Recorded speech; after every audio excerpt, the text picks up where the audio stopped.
Empathy has its place, but understanding someone else's suffering is actually it's a task. It's listening. It's becoming a good listener, and this is clearly something that's so important, a quality in any practitioner. I'm Michael Max, and this is Geological. I've heard it said that the difference between medicine and poison is the dosage. I think there's another factor here, timing. The difference between medicine and poison is dosage and timing. When I set off on a journey, I've got a friend who always wishes me safe travels, but not too safe. There we are. That delicate balance between order and chaos, between storage and spending, between fear and curiosity. I've been thinking lately about safety, about how students on college campuses protest against voices that they don't want to hear, and instead of leaning into seeing how another can possibly think so different from themselves. About trigger warnings and the need for safe spaces where you can keep the chaos of the world from the door. I understand we need a certain amount of stability and safety for our health and our well-being, and I wonder about the price that we might pay in terms of resiliency, and beyond that, becoming anti-fragile. One of the benefits that I did not know that I'd receive from going to college was that it would break the boundaries of perception and possibility that my family and community had told me was true. It is both frightening and exhilarating to be exposed to new ideas, and on a good day, to have your maps of the world exhilaratingly challenged, and on a bad day to feel vulnerable and frightened by those who have a vastly different view of the world. College, travel, a job in a new city all hold the potential to apply enough pressure and stress to a limited worldview so it can snap, break, bend, or dissolve, and by so doing, create a space that allows for unexpected resources to show up, for navigating the liminal space of not knowing, which in turn plants the seeds for a fertile sense of inquiry. It is uncomfortable and disorienting to realize that the world does not work the way we imagined it should. Sometimes we get broken in a way that allows us to become stronger, more resilient, patient, and tolerant of other perspectives. I had a boss who said people do best when they have both support and challenge, enough stability so that the difficulties can be a catalyst for change. I see this play out in my clinical work, that there needs to be a foundation of trust and safety, and from there, transformative change is possible. In typical yin-yang fashion, we need both order and chaos in certain amounts and at particular times.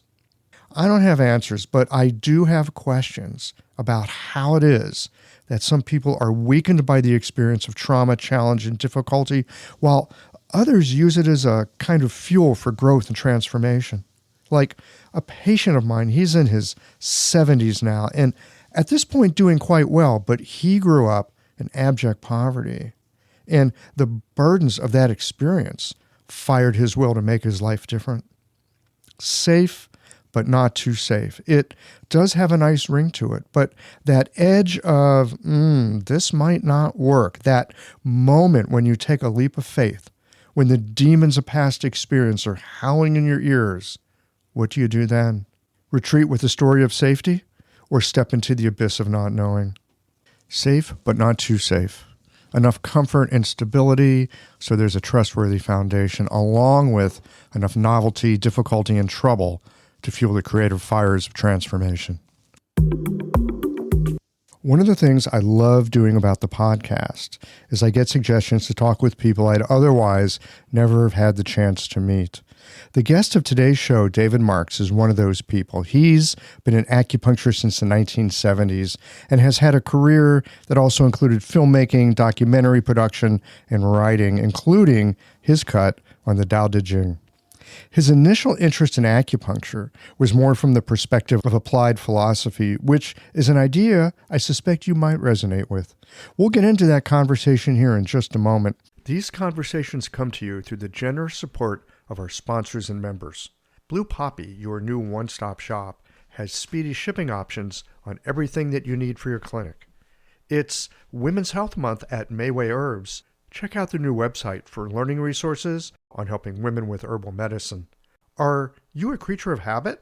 How about making a change that helps your patients and the planet with AccuFast needles? And later in the show, raising your fees doesn't have to be a difficult process. Jane has helpful suggestions on making it easy and effective. And finally, have you considered that having a thriving, profitable practice is one of the most healing things that you can do? Julie Bear Don't Walk has, and she can help you do something about it too. Do be sure to visit the sponsors page on the Qiological website to take advantage of all the special offers our terrific sponsors have for listeners of the podcast. Picture this.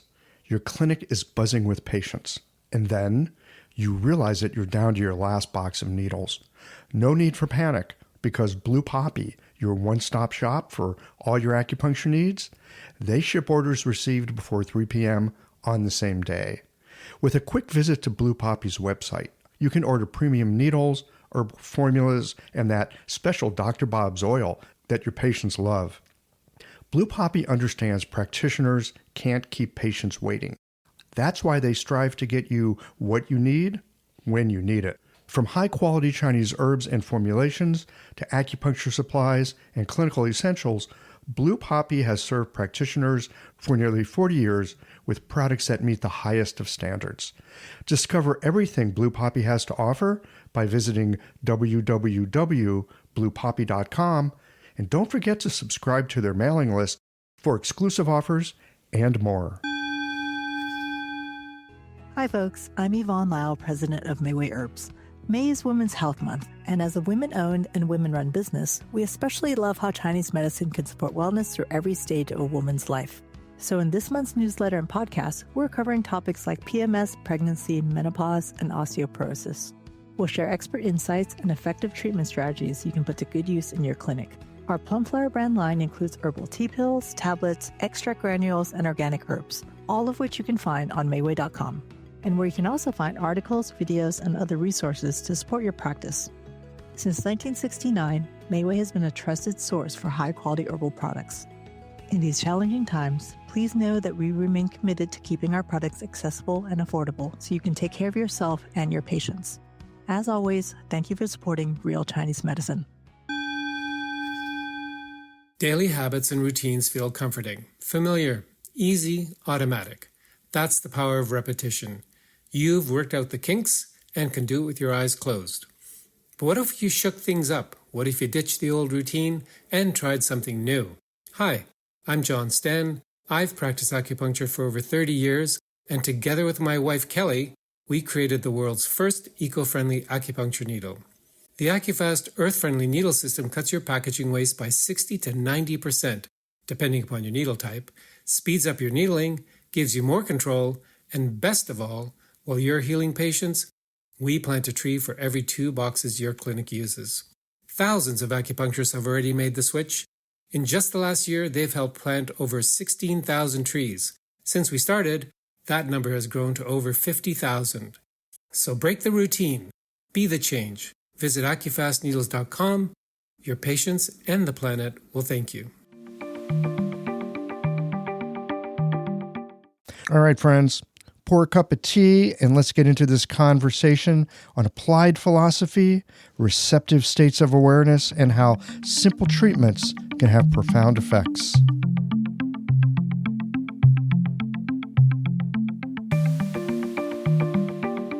David Marks, welcome to Qiological.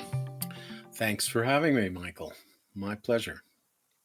I am always curious and delighted to talk with people that have been at this Chinese medicine thing for a long time.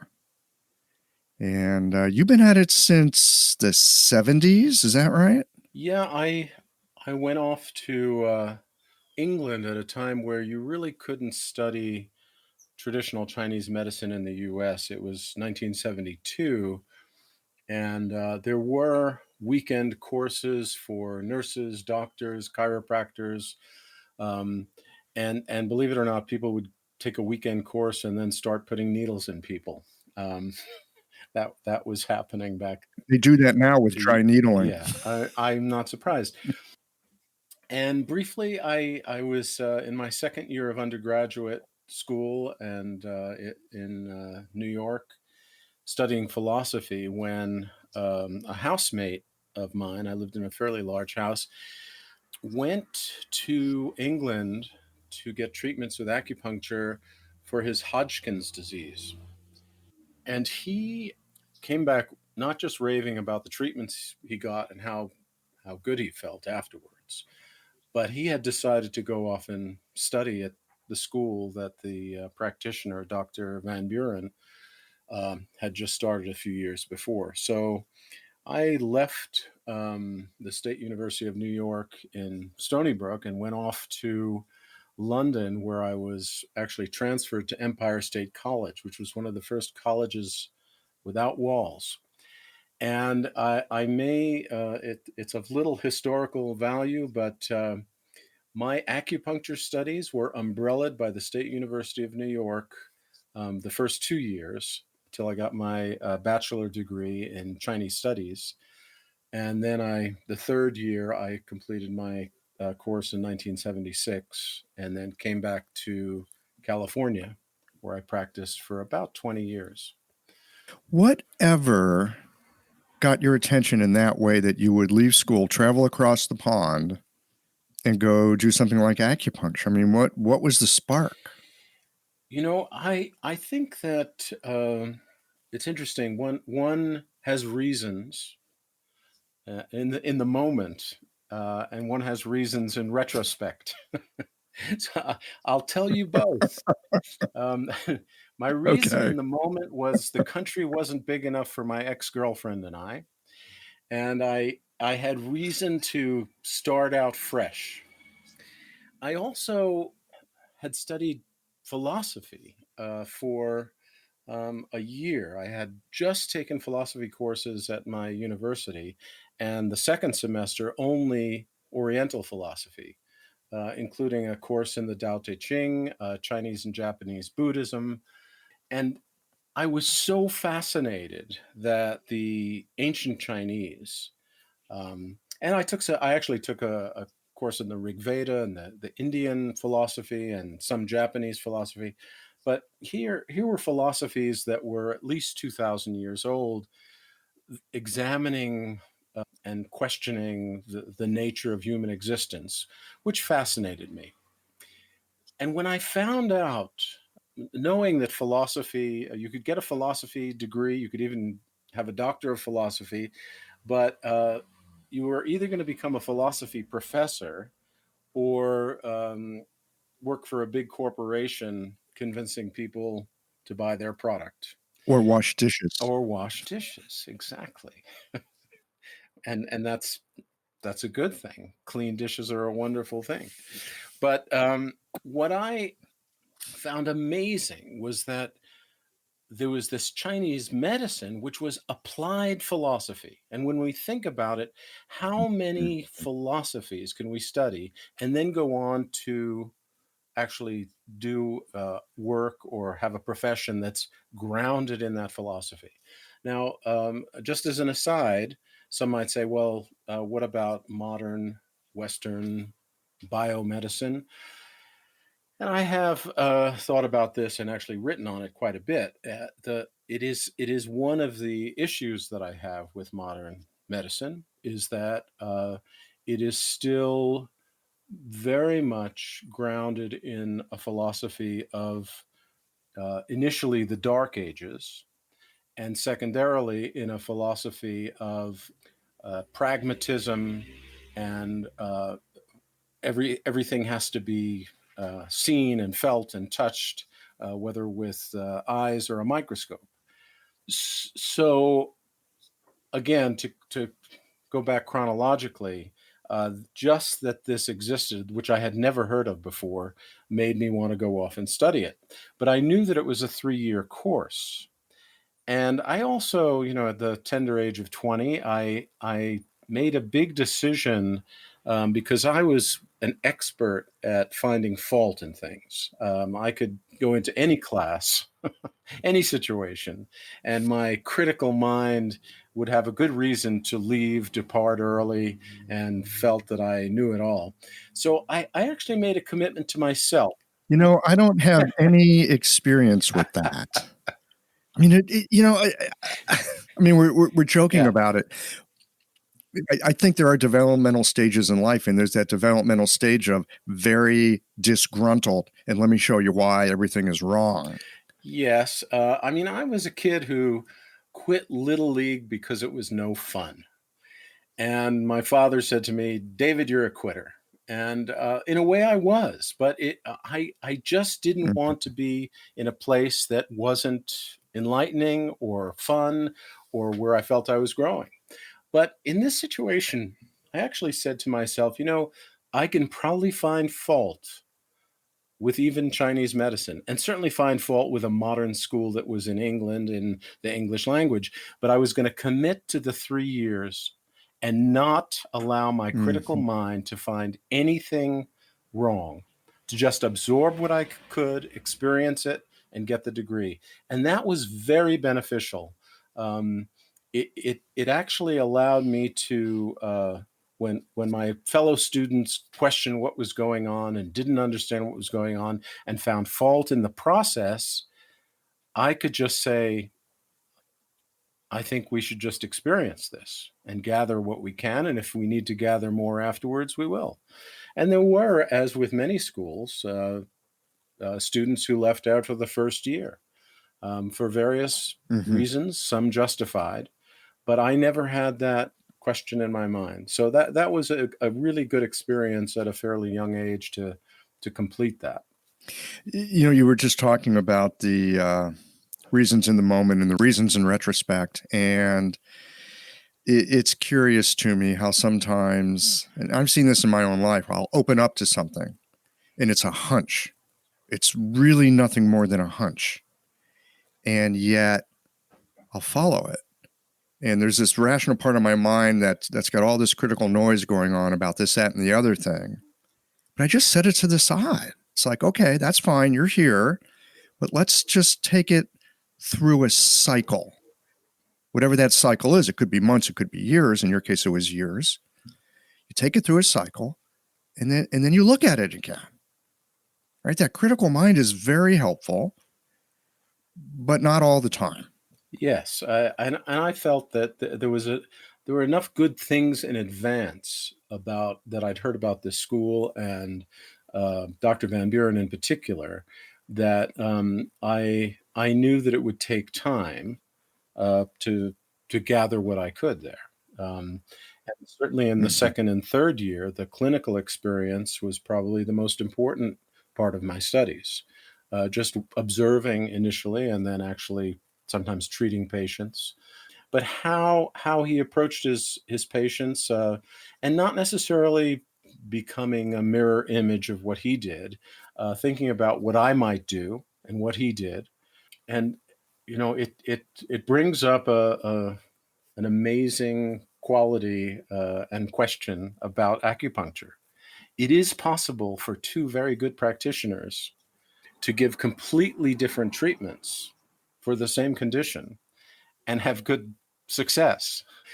Obviously, you can't have a double-blind study because you can't split a patient and give them two different treatments. But it's partly because we recognize very early that it's as much of an art as a science, and that's certainly what I learned early on in my studies.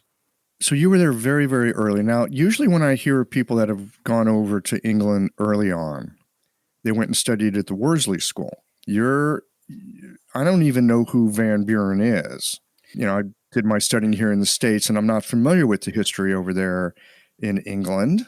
How did you end up where you were? I didn't know about Worsley either until I got there and found out that in fact Dr. Van Buren and Dr. Worsley were good friends, worked together, started a school together, and then had a parting of the ways. And I never looked into the detail of that. There were some of the students in my school went over to Worsley School after the first year, um, and claimed they were getting all the facts and the information, and the kind of details that they told me made me realize that let's just put it simply that Van Buren was the yin part and Worsley was the yang. And I think that Worsley certainly appealed to the students who had more technical questions about the methodology, and Van Buren didn't feel he needed to. I mean, he had a lot of information, and the details we got and what we studied probably very similar to what Worsley had. I think they learned in the same schools, but there were times where a question would be asked of Van Buren and he would just smile, and this was very frustrating to some people. It was it leaned toward the Zen, I have to say. Mm-hmm. So just smile. Did he have anything to say, or he would just smile? That No, was it. I'm not saying all the time, but students press for answers always in every subject. And in Chinese medicine, you can keep pressing, and uh, why would you choose stomach 36 and colon 4 over colon 4 and liver 3?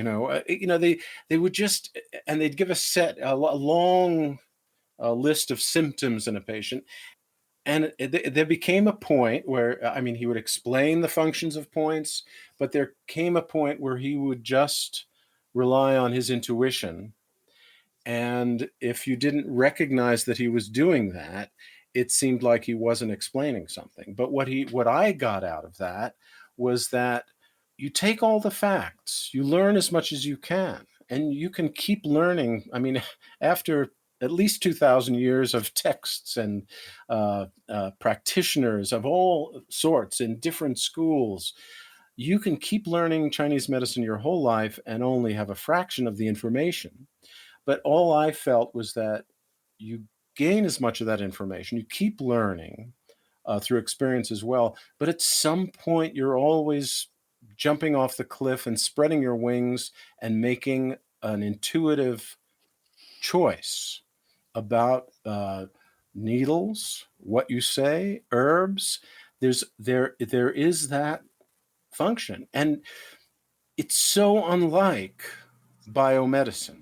It's the students who had the hardest time were the former nurses and MDs who came to study acupuncture with an open mind and open heart, but it was often so opposite what they had learned.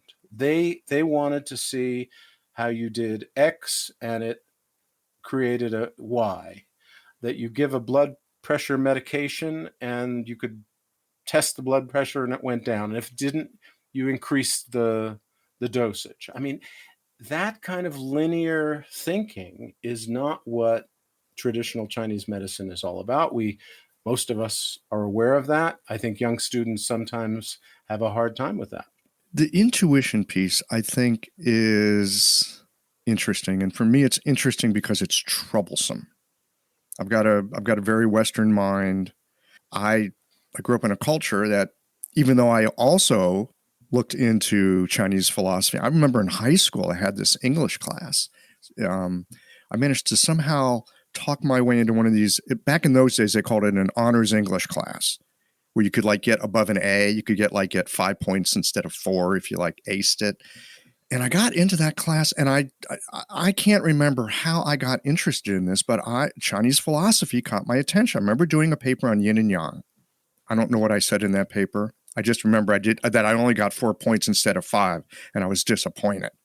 But there was something that caught my attention.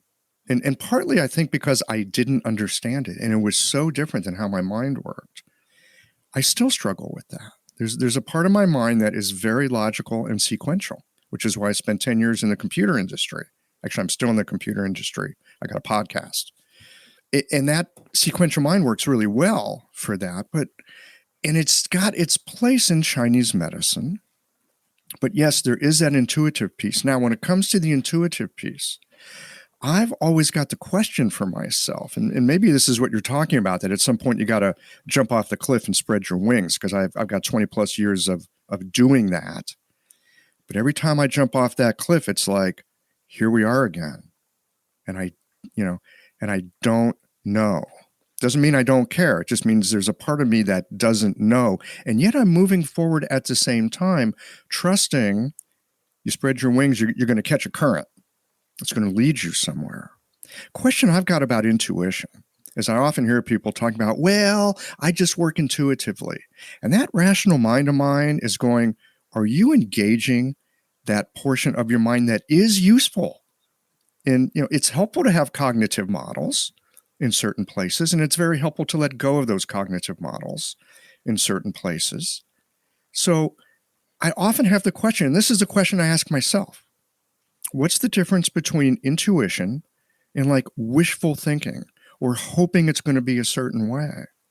There's plenty of times I put needles into someone thinking I got it right, and I checked their pulse and I had it wrong. So I'd love to hear more about intuition, like what it is and how it's different than wishful thinking or hoping. Well, I can only speak to my understanding relative to what I've learned in my studies of traditional Chinese medicine. And at the beginning, we have to see that there's no separating intuition from our intellectual abilities, that they too are these polar opposites that don't exist without each other. And we might eclipse one or the other at times. The most fascinating thing about Chinese physiology was that the organs had emotional and spiritual functions that related to the physical functions as well, that were inseparable. I also thought that there are some phrases that I've heard, and I'm not even sure where, probably because they've been repeated over hundreds of years, that in Chinese anatomy and physiology, the brain is the bone marrow of the head. That although although it is a fantastic organ, the emotions, the intuition, even the ability to remember things, are all related to the internal organs. So again, our ability to bring together our intellect and our intuition. When I say jump off the cliff and spread our wings, our wings are in fact built by our intellect to a great degree. So they're inseparable, and I think that there's a timelessness. I mean, if we approach patients with our hearts and with a sense that, what would I do if I were in their condition? What would I recommend to myself? That we don't actually come to this point where we have to think, oh gosh, uh, what do I suggest? Because very often, if we consider ourselves and what's right for ourselves, those instinctive responses are very clear, and not always necessarily right for our patients, but in the moment, the best we can do. I mean, there's no magic formula. There's no practitioner who gets it right every single time. And even when it's wrong, it may be right for that moment. Above all, clearly, we attempt to do no harm. And that's was my approach. I mean, I thought, if I could do no harm, and have a methodology that had no side effects, and the worst that people would say is that acupuncture didn't help me at all. That's the worst they could say. Then I'm way ahead of most medical intervention, and I think that that's very, very important. I think that that should be, the like I say, the umbrella of it all. Do no harm first, and then help as much as you can in every way you can. This episode is brought to you by Jane, the clinic management software that honestly just makes running a practice easier. Let's dive into something that's never easy, but sometimes necessary: raising your fees. It can feel awkward, right? But here's a tip that can really help. Consider offering flexibility to your patients as you introduce the change. When patients face new fees, it's natural for them to feel uncertain or concerned. That's where flexibility can really make a difference.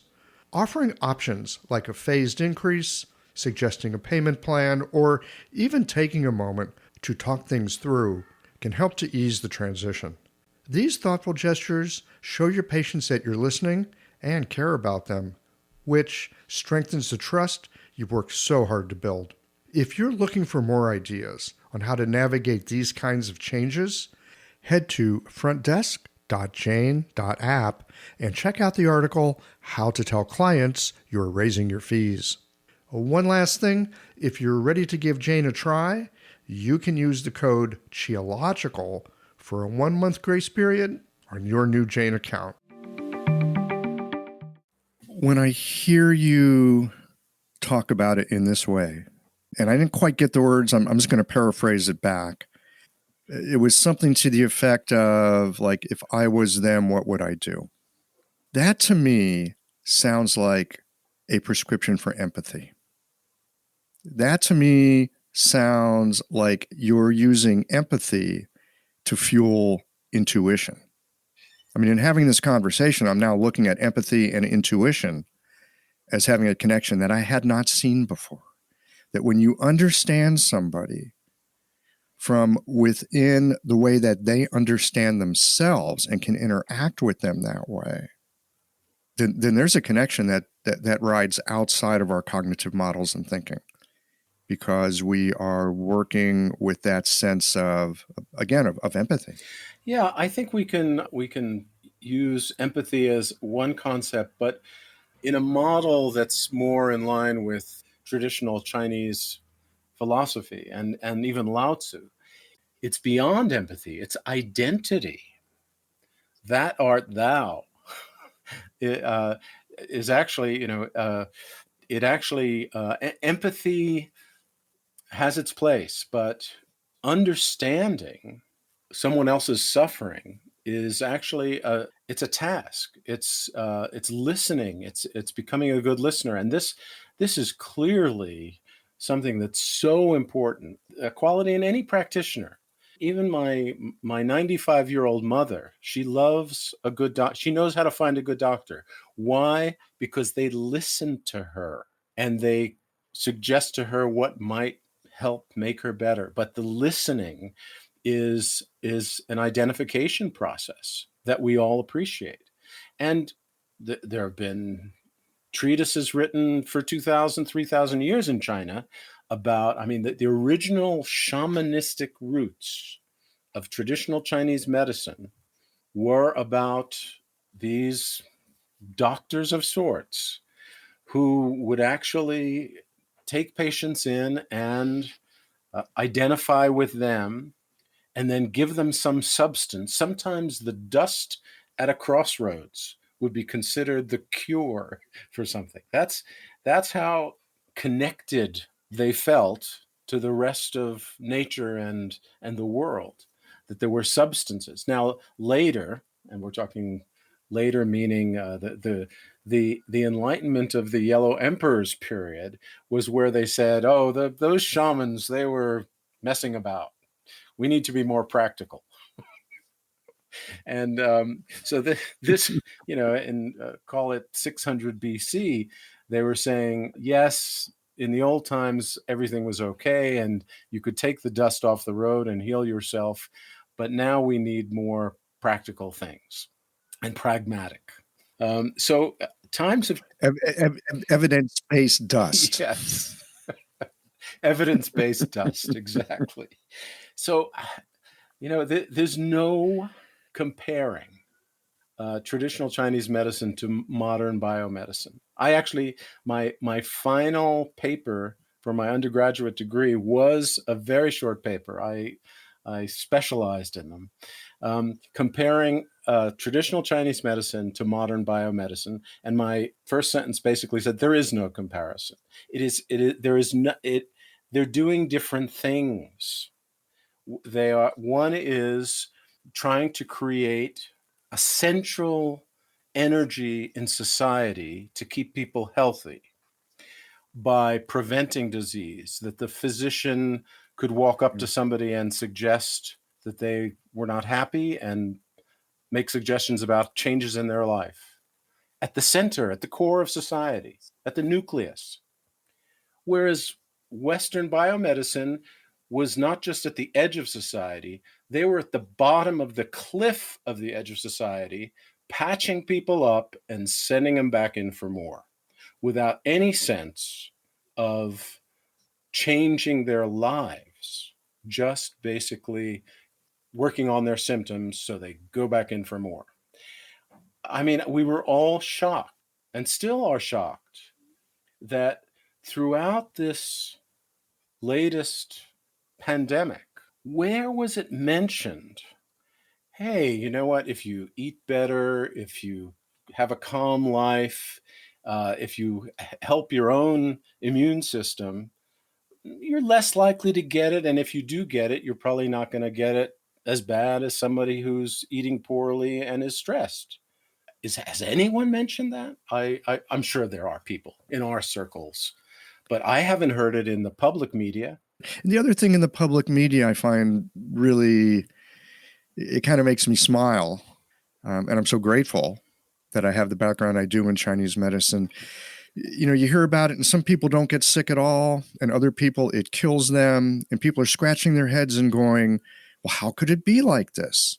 Well, if you practice Chinese medicine, you know that, okay, there's an external pathogen, and that's one thing. But then you've got this ecosystem of the human being. And it's the interaction of that human being in their own particular ecosystem with whatever that pathogen is that determines the course of that illness. And yes, if we take care of ourselves and you know, on everything from what we eat to how we sleep to our psychoemotive habits, it makes a difference. And then I hear things about like, oh, there's this horrible sequela to this. And people, you know, sometimes they're sick and sometimes they're better and they have these fevers and there's this and that and the long haulers. And I'm thinking, well, you know, they talked about that in the Shanghanlun. We've got some ideas about that. I think Chinese medicine can be so helpful in this moment. And yes, it's not really in the public dialogue at all. It absolutely can. I used to, a few decades ago, I gave a couple of talks, and I tried to explain the summation of our health, how we're born with ancestral energy, which I defined as a combination of what we see now as our genetics, plus being raised by the people we got those genetics from. So it's those two things are almost inseparable. And then how the energy of heaven, air, we might even consider it to be, and the energy of food and earth, and how all the sum of all those things, plus the course of our lives, result in our general state of health or unhealthiness.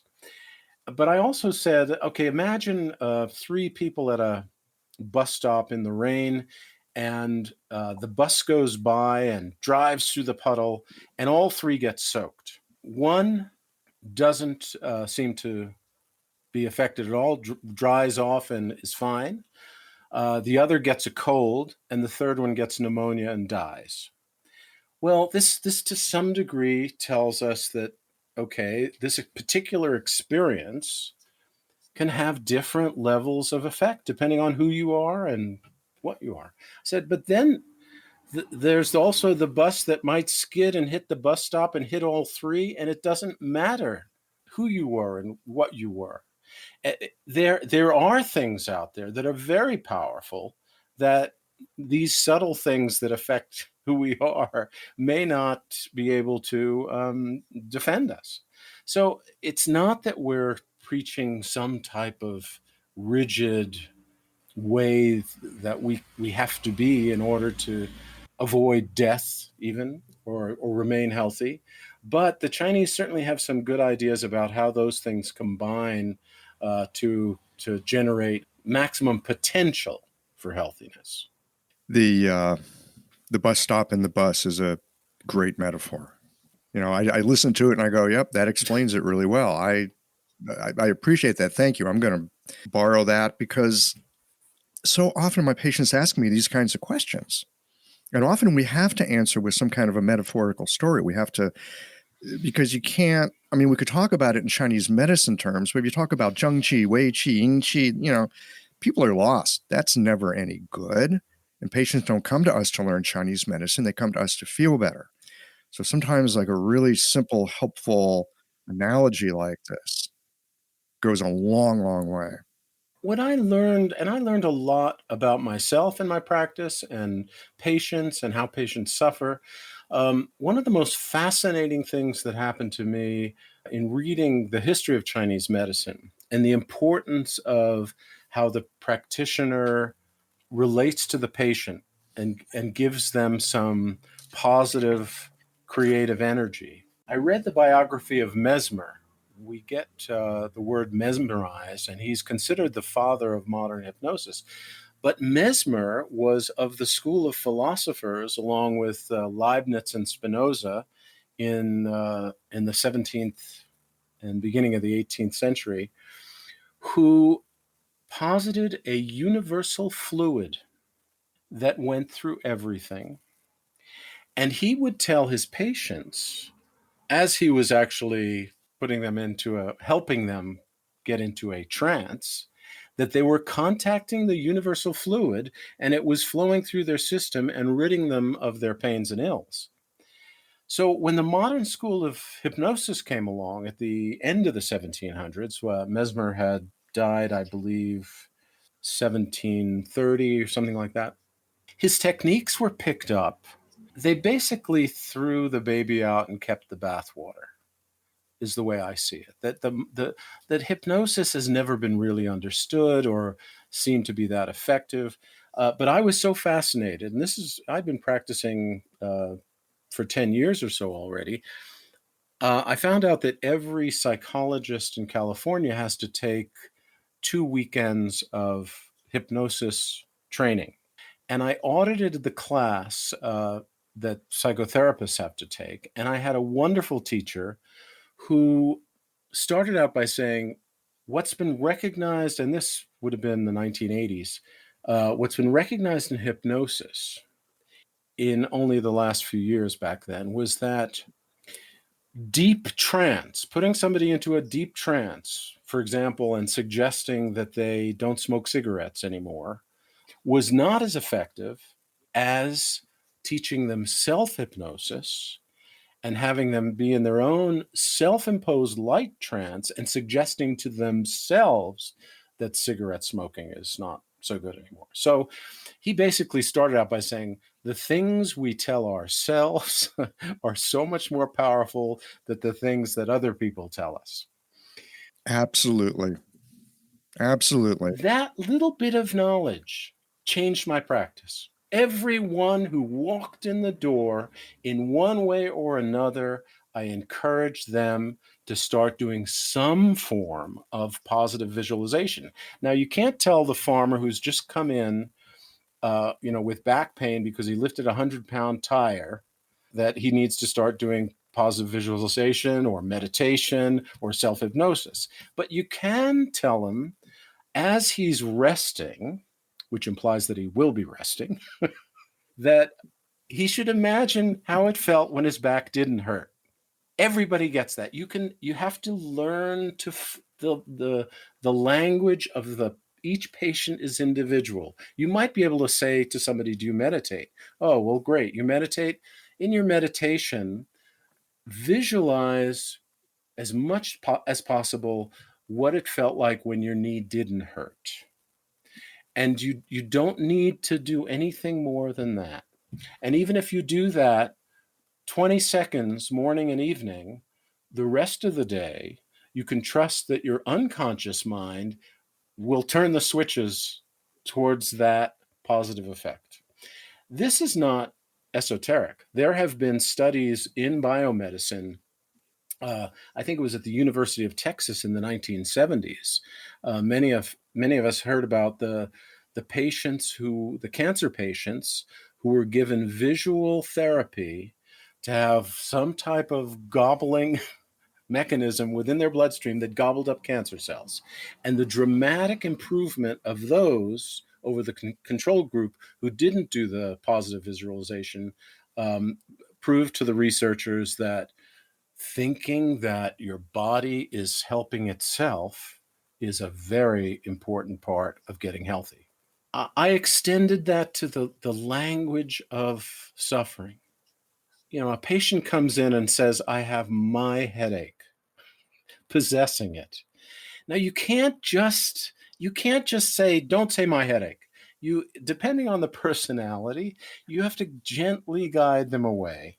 Well, there are some personalities you can say, oh, you said my headache again. You can use humor, you can use whatever it takes just to gently guide them away that it's not their headache and they can get rid of it themselves. I see this a lot with patients who come in. I'm very open-ended in the beginning. And, how you doing? What's going on? How can I help? And they'll say things, I have, and then they'll tell the diagnosis that they've got. I have XYZ. And it's like they've been hexed. And they've taken the diagnosis and they are living their life through the diagnosis. I am an XYZ kind of patient. I have an XYZ kind of diagnosis. And it is just intrinsically rooted into their sense of identity. I get it that when you got something in your body that is, it's not just chi, but there's like some kind of formed mass, or there's, bones that are grinding against each other, that it's very easy to take that and believe it. At the same time, like you're saying, that sense of identification can really hold things in place. The things that we say to ourselves, especially the things that we don't even know we're saying to ourselves, it's like it's hard to change things when you don't realize how you're holding it. Sometimes I have patients, I'll put a few needles in and they'll say something to the effect of like, wow, my shoulders are so tight. Why are my shoulders so tight? Where they're actually in a moment where they're recognizing how they're holding their body. New awareness is coming to light. Oh, this is my natural tone. And my shoulders feel like this when I relax them enough to feel it. So I love your thoughts about using, well, as you said, light trance. I just love the idea of people being able to talk to themselves in a way that changes them. Because we believe pretty much everything that goes through our mind. Well, I went on to study quite a bit about trance, and the cutting edge thinkers recognize that we are always entranced by something. In every moment, every waking moment, for sure, what we put our attention on is what is entrancing us. It is the emphasis of the moment. And the most amazing thing is that we can guide that with our intention. And it is supporting intention that is so critical.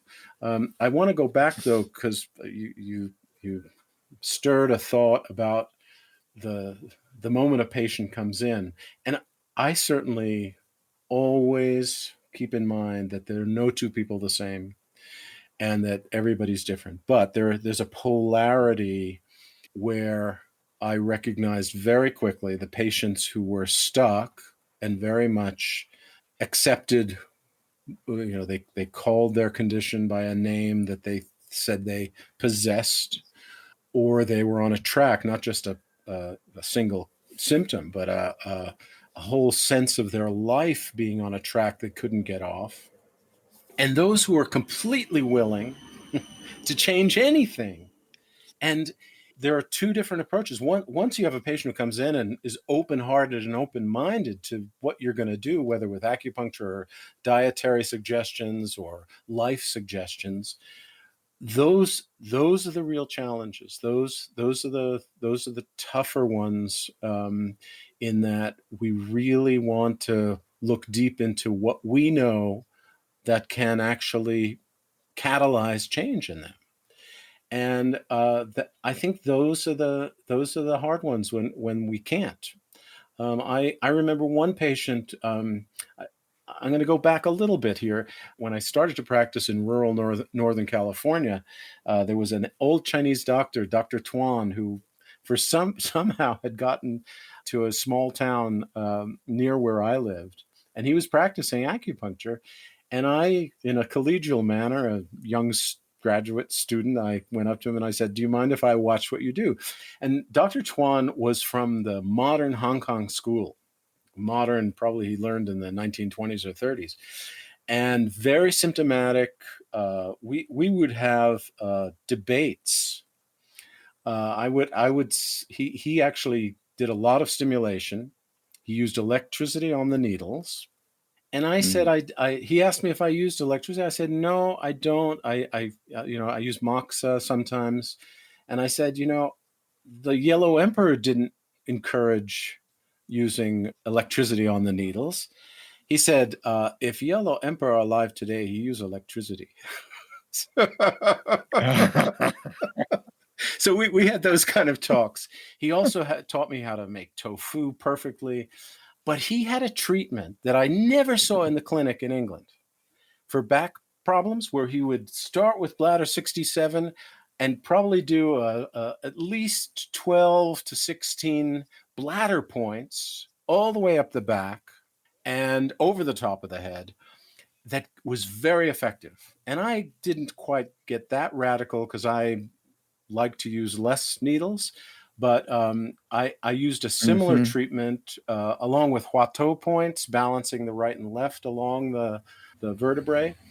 But I just think we have to be open to all possibilities. I had a dentist who allowed me to use acupuncture anesthesia while he drilled my teeth, and he knew nothing about acupuncture. He said, one of my favorite quotes. He said, "Whatever works." So how well did that hang on a second. How well did that work for you, the acupuncture anesthetic? It not only worked very well, but what I learned was from other friends that we all have different tolerances to drilling on our teeth. But if you're not near the nerve, Mm.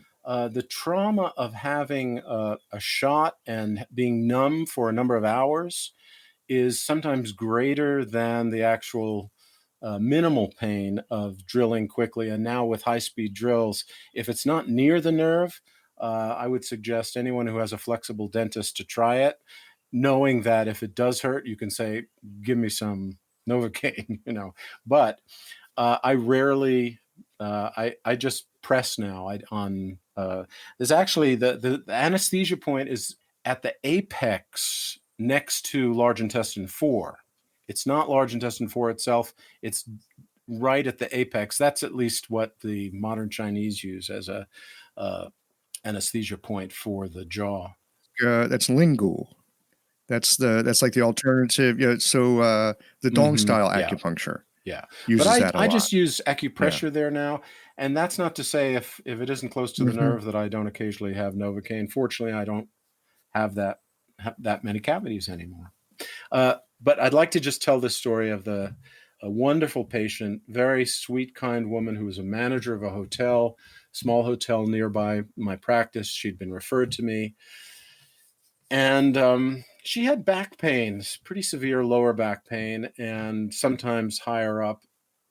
And I said, let's do some treatments. And I did some energic treat. I always did energic treatments first, based on 5 elements and pulses. Then I would do this very symptomatic bladder treatment.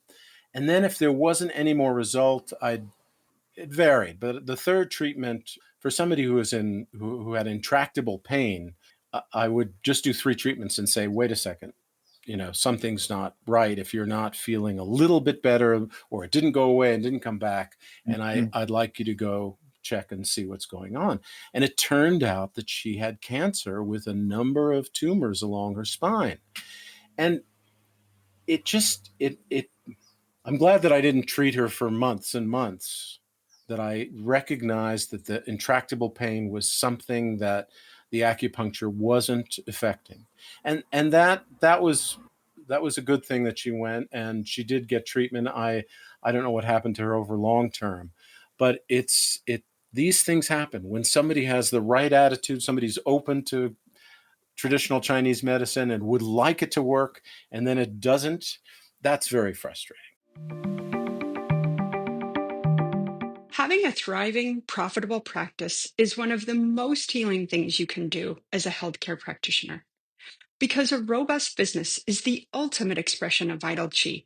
And that's the heart of our medicine. I'm Julie Bairdontlock, and I help practitioners grow nourishing, profitable, authentic businesses that embody the generative cycle of Chinese medicine. This isn't about all yang all the time. It's about expanding your own internal capacity, growing collaborative relationships with your patients for ethical patient retention, and marketing as an extension of this medicine, not a necessary evil. You already know that everything is connected in your patients' lives and bodies. The same is true for your business.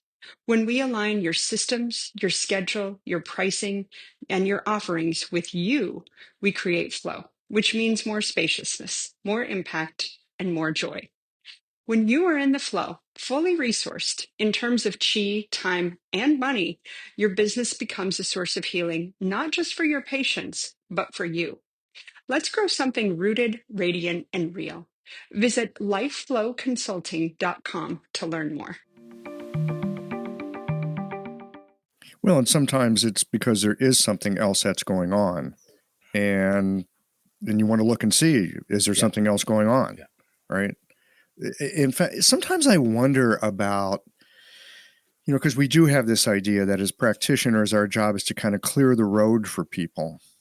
Sometimes I hold the question in my mind of, if I take away this person's pain, if I help them get rid of this pain, but this pain is actually benefiting them in some way because there's a bigger change that might need to be required. If the pain is maybe asking them to do something else and I put it to sleep, have I really helped them? I hold that as a question. It's the used car salesman's premise. If I show you the right car and you at the right price, are you ready to buy it today? It's this kind of this set of it's this set of I had never thought of I know, myself as but a I used love car that. I love salesman. that example because we've got to pre-qualify our patients. If you come in with this symptom and it goes away, what are you willing to do with your life to make it better? It's not just symptoms we're dealing with. It's not just pain we're dealing with. We are working with the suffering of human beings, the sum of their suffering often. The sum of their suffering, yes, it goes all the way down, doesn't it? And we may just know them for a few weeks or a few months, but if we can catalyze their lives to be in harmony with the natural world in their own particular way, we've done our work. And this is why I say our work is so different than a medical doctor. And to think of ourselves as treating symptoms, we can be effective. It's amazing how effective we can be, but it's not what the techniques were developed for. They were part of a broader system that was based in a vision of how the world works and how humans fit into that world. So if we're just treating symptoms, we are really working with just the fossil of what traditional Chinese medicine really is about, not the essence. Certainly not what Lao Tzu or the Yellow Emperor had in mind, and that's okay. I'm not diminishing that. We are in the modern world. We are in the Euro-American world that has become very material, and we are dealing with different kinds of suffering. In fact, the amazing thing I just saw, because I knew that heart disease was still the greatest killer over accidents, over strokes, over cancer, even heart disease. And when I first learned that in school, in studying traditional Chinese medicine, I was studying the heart as the residence of the individual spirit, and that the heart was injured by leading too material a life. And the fact that heart disease is only increasing. Do you know that in 1900 there was minimal heart disease. And in 19, I think the latest statistic comes from 2018. It's the leading cause and I think it's been the leading cause of disease since at least the 1950s, leading cause of death, I should say. So those kind of things fascinate me. The culture we're in, it's important to recognize that and recognize that we may not be able to change the shift of our culture, but we may be able to change the shift of an individual life. And that's a powerful thing to do. The influence of culture is not to be diminished. No, no, that's for sure. And we, if we can, I mean, culture we're just touching on, we might influence somebody's diet, which is a very powerful thing. If the culture changed its perspective on diet, we'd probably have a different culture. I find diet to be an incredible minefield. Partly because, we have our habits and predilections and things we like or don't like. Partly because there's such a strong emotional component to food. And especially in the world these days with the internet and people having something to sell in terms of a product or a process or a class or this or that, and how you're going to be able to change your body weight, usually is what it is, in a ridiculously short amount of time. That's actually impossible. If you'll follow our latest whatever it is, it just seems like it's turbulent water. It is, but it's how do you throw some oil on that water and help people with that? I always talk to my patients about diet, and I'll talk to anybody about diet, and I never will say there's some philosophical reason that you should just be eating plant-based diet. Or when people called me a vegetarian, I said I'm nothing with an IAN at the end of it. I don't think there should be any ism about diet. I also don't think it's very nice to call somebody a vegetarian and the food they're eating is also vegetarian. It's very upsetting to some degree. But here's my point. There are simple things a practitioner can do that are very important. For example, I had the wonderful experience for about 6 years.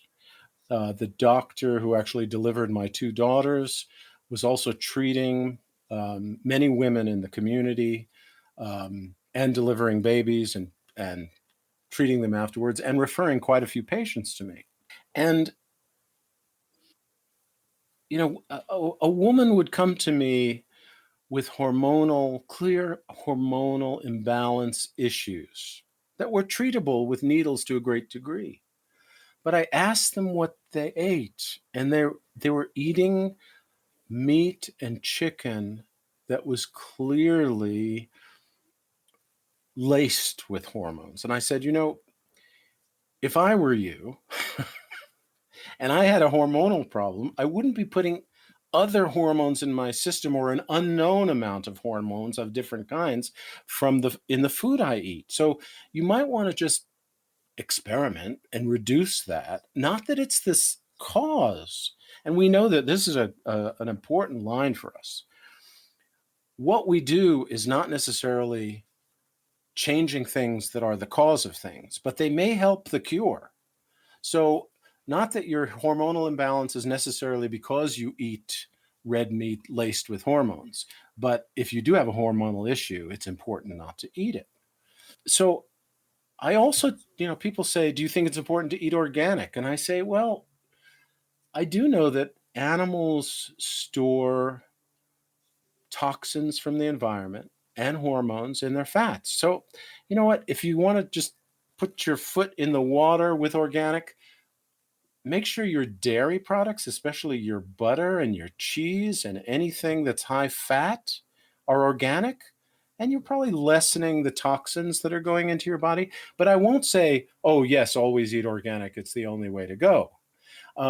It's very important that people grasp and understand, for every morsel they're putting in their mouth, why they might change that. And not because it's a fad, not because it's been advertised, but because they really understand why it's better. We're back to that what people tell themselves thing. that light trance of how I'm talking to myself, how I'm thinking about my experience, how I'm tracking my experience. Often people will ask me similar questions about diet. What should I eat? What should I do? And because I have this rational kind of scientific mind, and because my patients often do as well, I like to speak to that. And I say, well, I think what's helpful is to get more data points. It's like, to get the answer to your question here, because everyone's different. Yeah. Yeah. It's important to get some data points. And what you might want to do is, just try it for a month, just a month. Let's just try that you don't drink that ice cold smoothie in the morning. Why don't you do a stir fry? Let's just, again, I don't know if it's going to work for you or not. Don't take my word for it. But, just be your own white mouse. Yeah, that's excellent advice. It reminds me, I had a patient years ago who had a genuine gluten allergy, not just a sensitivity, and could not Mm. eat bread or pasta. And we didn't even talk about what else he ate. It wasn't about diet, it was about his gluten allergy. And he felt healthy otherwise. He just could not, he had genuine, strong allergic symptoms to anything with gluten in it. So I experimented, I have to say, with a few treatments. And he said, I feel a little different. I feel a little better, but I had a tiny piece of bread and it did the same thing. So I went to my old Felix Mann list of points. I don't know if you've ever seen that book. It's a wonderful book because it has the Chinese and the English name. And I didn't look at the numbers. I just scanned through the spleen points because I had a sense that this was a spleen issue. Mm-hmm. And there was Mm-hmm. a point, I think it's spleen 17, it's called food drain. And he came in for his third treatment, and I did that bilaterally, only that point. It's so good to give the body one clear message. It's like, go do this. Yeah, and with using the name of a point, and you drain your food. So I said, okay, we're doing this, and I told him the name of the point. I tried to explain to patients why I chose various points and help them understand what I was doing. So he said, food drain, that sounds good. He went away and he said, I had a piece of toast and I had no reaction. I said, well, have some pasta. He called me up. He had pasta, no reaction.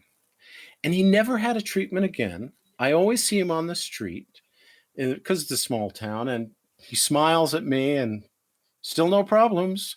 And I'm sure it had something to do with the series of treatments I gave him. It was only 3. But that strength of Chinese medicine, coming back to our joining of the intellectual and the intuitive, how we choose our points. What a to use your word minefield. But to trust, to trust that what we're doing is going to move things in the right direction. I have one more patient that came to mind when we were talking about our inability to influence people sometimes because of their own thoughts. It works the other direction. Sometimes people don't recognize the obvious. They're not even telling themselves something. So back to my patients, my wonderful, I treated a lot of women with young babies. And a woman came to me with shoulder pain with an 18-month-old boy. And she said, my shoulder hurts. I've never had any problem with my shoulder. It just hurts all the time. And I felt like the old Chinese doctor in the village. And I said, how much does your baby weigh? And which arm do you hold him with? I said, maybe it's time to not pick him up unilaterally anymore. And soon you're not going to be able to pick him up anymore. And I got the biggest laugh of recognition that somehow, in particular, mothers who were so guided by their loving instincts and with their babies, she just had a moment of enlightenment, and of course stopped doing that and didn't have any more shoulder pain. Sometimes it's the simplest thing that people aren't saying about themselves that we can help them mirror is just as important as these subtle messages of positive visualization. Actually, I think sometimes the most powerful part of the treatment is not the needles. The needles will kind of set something. There are times I find, and this comes back to what you were talking about with listening. And it doesn't always happen, but it happens often enough that I always leave room for it every day in my clinic with every patient. That there's the possibility of listening for something that the patient is saying, but they are not hearing. They're saying it, but they're not hearing it. And for them to in some way be able to hear what they're saying and they recognize it when they hear it, it can change everything. Just like with that patient you were just describing. Sometimes it's something very simple. Sometimes it might be something very deep. But there's this, and a friend of mine talks about this. She does some sort of like consulting facilitation work, but she's got this wonderful phrase. If you ask her what she does, she says, I help listen people into their own wisdom. And that can be really potent. Chinese medicine is full of fantastic metaphors that we can use. Like you were saying, the names of the points, that can be helpful. But beyond that, I think Chinese medicine gives us this framework, both cognitive and more unformed and less cognitive. We're going to talk about the unity of yin and yang here in that way, where it almost seems magical because all you did, or seemingly all you did, was say something. But the potency of it is that the person could actually hear it. And it can make such a difference.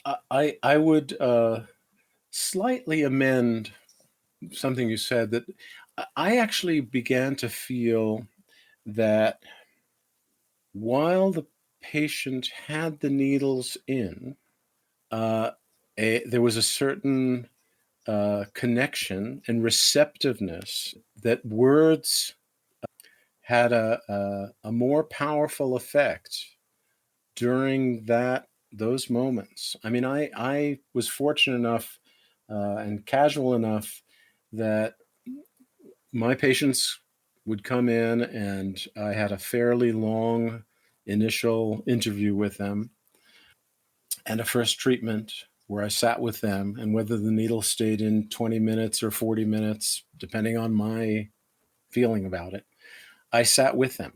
Mm-hmm. And sometimes we could sit in silence, and sometimes it was lots of conversation. But either way, that time while the needles were in and I was connecting with them and giving them my full attention, I felt it was a critical moment in their process. Relative to what you just said, also, Carl Jung, one of his central tenets. I mean, there's a lot of things that Jung talks about that are above my head. I don't claim to understand everything. But one of the things that I've read about is how he knew almost immediately when somebody came in the door what their problem was. And his job was to help them through his therapy and through his type of psychoanalysis to help them recognize what that was, whether it was through their dreams, through conversation. And simply telling them was never going to work. They had to come to that. And that's a good thing to remember. I mean, it varies. Sometimes, for example, my patient with the shoulder pain, I wasn't going to let her wait and realize that it was the weight of her baby that was hurting her shoulder. And you can be outright and forthcoming sometimes, and it depends on the person. It depends on the condition. Mm-hmm. Everybody's absolutely different. Yeah, it's one of the really delightful things about practicing this medicine is that invitation to see what is it now with this person in this moment. And I would also agree with you about what happens when people have needles in them, that there is a process of receptivity that dramatically opens up because of the way the needles help a person to fall into a deeper coherence with themselves. At least that's the way that I look at it. They fall into a deeper coherence. And so I find that when the needles are in, I usually speak less, and I am more attentive to what I say. I don't want to use negatives, and I don't want to like drop any kind of suggestion in their mind that might not be helpful. Because I think because acupuncture induces what we would call a light trance state. Well, we're always entranced. Let's just say needles are very entrancing.